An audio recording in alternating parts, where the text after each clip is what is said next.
Hello সবাইকে। তো গত ক্লাসে আমরা দেখেছিলাম HTML বেসিক স্ট্রাকচার।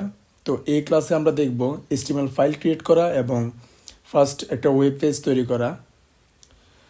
তো আমরা প্রথমেই চলে যাব গুগল ক্রোমে। তো আমরা এখান থেকে HTML লেখার জন্য একটা কোড এডিটর নিব। তো আপনি নোটপ্যাড প্লাস প্লাস ইউজ করতে পারেন বা VS কোড ইউজ করতে পারেন। আমার কাছে VS কোডটাই ভালো লাগে, তো আমি এখান থেকে সার্চ করব VS কোড। তো এখান থেকে VS কোডটা আসবে, আপনি এখানে গিয়ে আপনার এখান থেকে সিম্পল ডাউনলোডটা করে নেবেন এবং ইনস্টল করে নেবেন। তো আমার এখানে ডাউনলোড করা আছে, আমি আর ডাউনলোড করবো না বা ইনস্টল করবো না। তো আমি এখান থেকে সরাসরি VS কোডে চলে যাব। VS কোড এখান থেকে ওপেন করব। তো ওপেন করার পরে আমাকে একটা ফাইল খুলতে হবে, HTML ফাইল। তো আমি এখান থেকে ফাইল, নিউ ফাইল, এখান থেকে আমি একটা ফাইল খুলে নিব, index.html।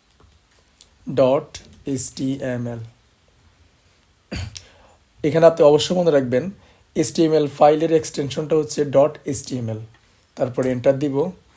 আপনি কোন ফোল্ডারের ভিতর রাখতে চাচ্ছেন, তো আমি ডকুমেন্ট থেকে এখানে আমার একটা ফোল্ডার আছে ওয়েব নামে, আমি ওয়েবের ভিতর ফাইলটা ক্রিয়েট করব। তো আমরা গত ক্লাসে দেখেছিলাম HTML এর স্ট্রাকচারটা দেখেছিলাম, প্রথমে ডক টাইপ HTML। তো আমি VS কোডে শর্টকাটটা ইউজ করছি। আপনারা সবগুলো হাতে ম্যানুয়ালি লিখে লিখে ট্রাই করবেন যারা বিগিনার আছেন। আর শুরুতে হচ্ছে আপনি শর্টকাটে যাবেন না।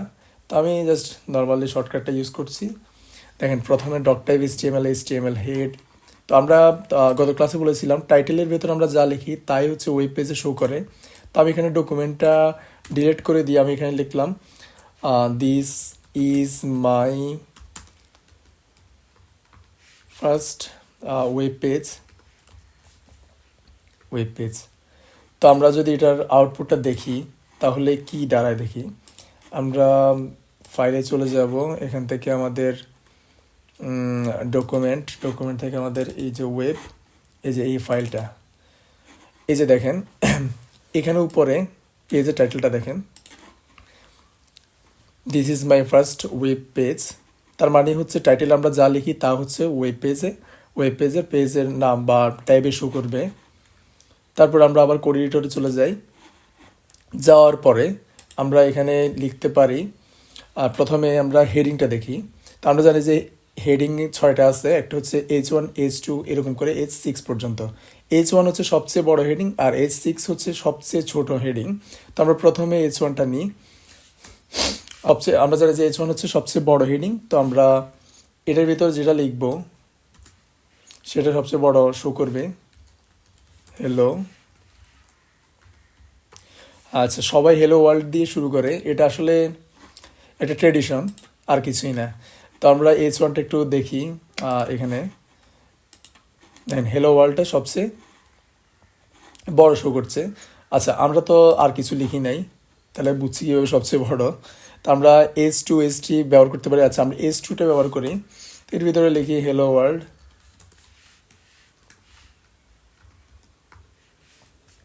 লিখলাম। এরপরে আমরা এই আউটপুটটা একটু দেখি। দেখেন আর একটু ছোট দেখাচ্ছে। এরপর আমরা H4 H3 H4 H6 H5 H6 বা যাই হোক, এরপর আমরা H3 H4 5 6 যেটা লিখি, তো আমরা H6টা লিখি।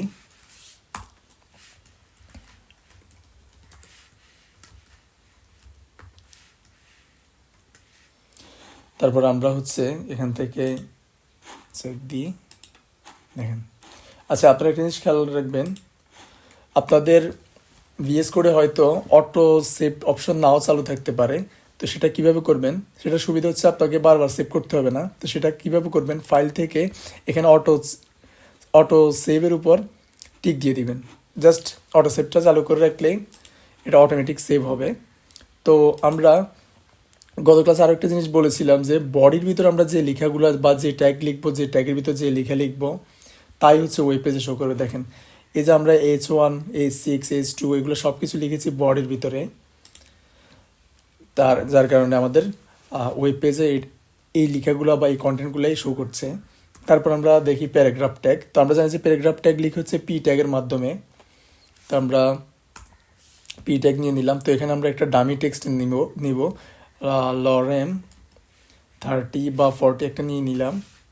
দেখেন লেখাটা লম্বা এক লাইনে চলে গিয়েছে। তো আমাদের দরকার এটাকে ফিক্সড করা। তো আমরা আমাদের কিবোর্ড থেকে অল্টার এবং জেড একসাথে ক্লিক করবো, বা অল্টার চেপে জেডটা প্রেস করব, দেন আমাদের লেখাটা ফিক্সড হবে। তো আমরা একটু আমাদের প্যারাগ্রাফে কি আসছে আমরা একটু দেখে আসি। দেখেন আমাদের প্যারাগ্রাফটাও চলে আসছে। তো এরপরে আমরা দেখব এই প্যারাগ্রাফের ভিতরে ধরেন এই লেখাটাকে আমরা বোল্ড করব। তো আমরা জানি যে বোল্ড মানে হচ্ছে ট্যাগটা হচ্ছে বি ট্যাগ। তো আমরা এখানে লিখব বি। দেখেন বি ট্যাগ দিয়ে সাথে সাথে এন ট্যাগটাও চলে এসেছে। তো আমরা এই যে লেখাটাকে আমরা কাট করব, কাট করে বি ট্যাগের মধ্যে ছেড়ে দিব। আচ্ছা আপনাদেরকে একটা কথা বলে, দেখেন এটা হচ্ছে স্টার্ট ট্যাগ আর এইটা হচ্ছে এন ট্যাগ। যখন স্টার্ট ট্যাগ এবং এন ট্যাগ দুইটাই সেম, তবে এন ট্যাগের শুরুতে একটা স্লেশ থাকে, পার্থক্য শুধু এই জায়গায়। তো আমাদের বোল্ড করা হয়ে গিয়েছে। এরপরে আমরা আউটপুটটা দেখি। দেখেন এই লেখাটা বোল্ড হয়ে গিয়েছে। তারপরে আমরা চাইলাম যে এই লেখাটাকে আমরা ইটালিক করব। তো বোল্ড যদি ভি হয় তাহলে ইটালিক কি হতে পারে, নর্মাল আই। তাহলে হচ্ছে আমি এই লেখাটাকে কাট করব, কাট করে আই ট্যাগের মধ্যে ছেড়ে দিব। তো আমরা একটু এটার আউটপুটটা দেখি।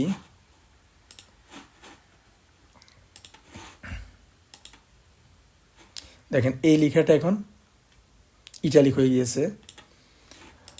তো আবার আমরা কোড এডিটরে যাই। তারপর আমি চাইলাম এই লেখাটার নিচে একটা আন্ডারলাইন থাকুক। তাহলে হচ্ছে দেখেন বোল্ড হচ্ছে বি, ইটালিক হচ্ছে আই, তাহলে আন্ডারলাইন কি হতে পারে, অবশ্যই ইউ।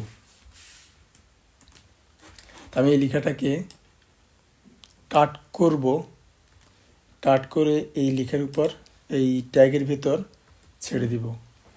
এবার আমরা এটার একটু আউটপুটটা দেখি। এই যে দেখেন এই লেখার নিচে একটা আন্ডারলাইন চলে এসেছে। এরপরে আমরা আবার কোড এডিটরে যাব। দেন আমরা চাচ্ছি এখান থেকে এই লেখাটার উপর একটা মাঝ বরাবর একটা দাগ থাকুক, মানে হচ্ছে এই লেখাটাকে ডিলেট বোঝাচ্ছে এরকম। তাহলে হচ্ছে নর্মাল আমরা ইউজ করব ডিইএল ডেল্টা একটা। তারপর এই লেখাটাকে আমরা এখান থেকে কাট করব, কাট করে এখানে ছেড়ে দিব। দেখেন আমরা এটার আউটপুটটা দেখি। যে দেখেন এটা ডিলেট হয়ে গেছে। এই যে দেখেন এটা আউটপুট দেখি, যে দেখেন এটার মাঝ বরাবর একটা দাগ কাটা আসছে, মনে হচ্ছে যে এই জিনিসটা ডিলেট এরকম। তো আমরা আবার কোড এডিটরে ফিরে যাব।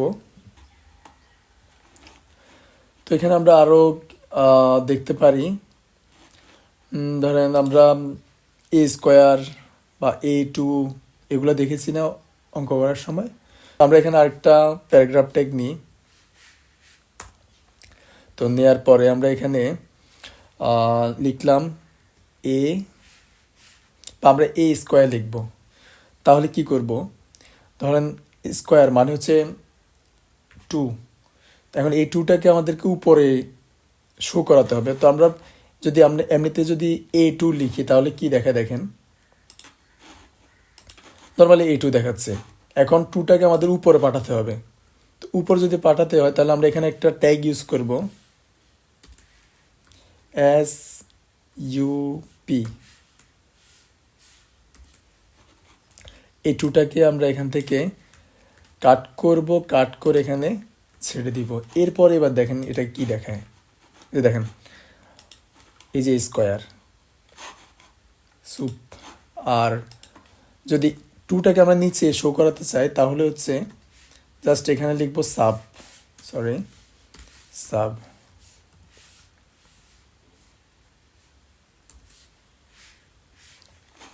এরপর আমরা আউটপুটটা দেখি। দেখেন নিচে শো করছে।